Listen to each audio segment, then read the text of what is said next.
Today, on the 16th of June, my home country, South Africa, celebrates National Youth Day. In light of everything that's been going on around the world, I would like to share with you why we celebrate Youth Day and what Youth Day means to our country. Now, I know we like to look at the States a lot and all the things going on there, but what's happening there has been happening in many other places around the world for a very long time. So here's a bit of South African history for you. On June 16th, 1976, South Africa was still under the apartheid law. Apartheid, meaning separateness, was a political system during the era of white minority rule. Under this system, the people of South Africa were divided by their race, and the different races were forced to live separately from each other. Strict and brutal rules were in place to ensure that segregation was abided by. Naturally, this impacted the education system. South Africa has a wealthy mix of native people from different cultures, including the Bantu cultures and their different languages. And the Bantu education system was designed to train and fit Africans for their role in the newly evolving apartheid society, meaning that besides lacking most white school privileges, these kids were not to be taught in their mother tongue, as Afrikaans and English were made the compulsory medium languages of instruction. In addition to this, schools in black communities were overcrowded and underfunded. Most classrooms had to accommodate 7 times their capacity. So imagine, instead of having 20 kids in a classroom, there were 140 kids crammed into one space. Over the years, calls to change the Bantu education system were completely ignored, and the students had had enough.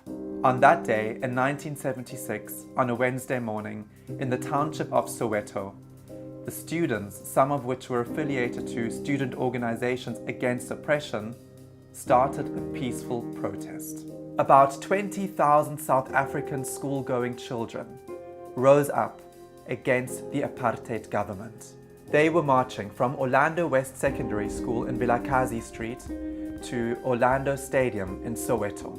They were met by heavily armed police force who fired tear gas to disperse them, creating panic.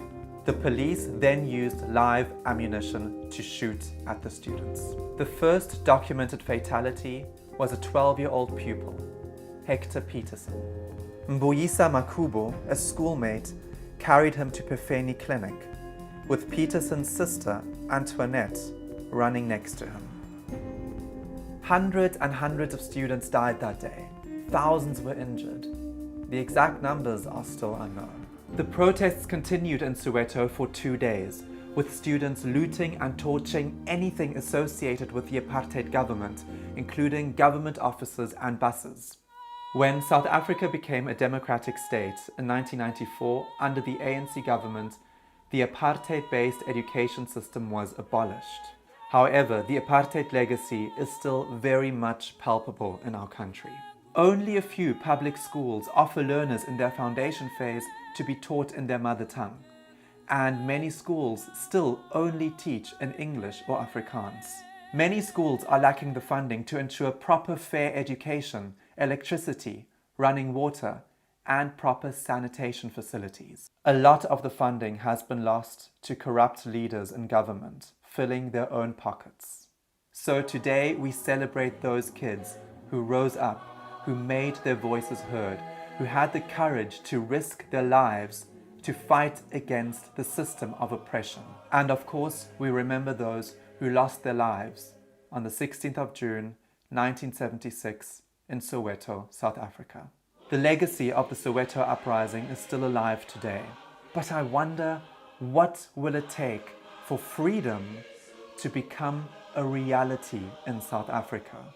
What will it take for freedom to become reality in the world? Because at this point, to so many around the world, freedom is just a fairy tale.